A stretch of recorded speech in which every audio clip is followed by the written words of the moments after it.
നമസ്കാരം. അനുമോളുടെ പേരൻസ് ആണല്ലേ? പേരൻസ് അല്ല, ഞാൻ അവളുടെ അമ്മയും ഇത് അച്ഛനും.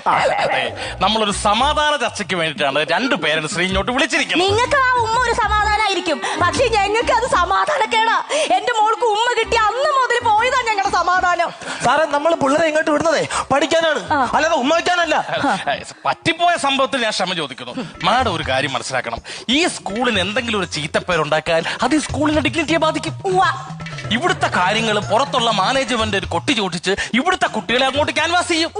അതുകൊണ്ട് യാതൊരു കാരണവശാലും ഒച്ചപ്പാടും ബഹളം ഉണ്ടാക്കാതെ വളരെ സമാധാനമായിട്ട് ഈ കാര്യങ്ങൾ നമുക്ക് തീർക്കാം. ഈ പറയുന്ന കാര്യങ്ങൾക്കെല്ലാം കോഴി കയറി കൂവുന്നില്ല, കൂവാ കൂവാന്ന് പറഞ്ഞ് എന്നെ കളിയാക്കരുത്. കേട്ട് കഴിഞ്ഞിട്ടൊന്ന് മൂളിയാ മതി കേട്ടോ. സാറേ, എനിക്ക് സീരിയസ് ആയിട്ടൊരു കാര്യം പറയാനുണ്ട്. പറയൂ. ഗ്രൗണ്ടിൽ നിൽക്കുന്ന തെങ്ങിലും നിറച്ച് തേങ്ങ വയ്ക്കുക. ഇപ്പൊ അടത്തിട്ടാണ്, ഇല്ലെങ്കിൽ പിള്ളേരെ തല വീണ് കഴിഞ്ഞാൽ നിങ്ങൾ സമാനം പറയും. ഇതാണോ നിങ്ങളുടെ സീരിയസ്?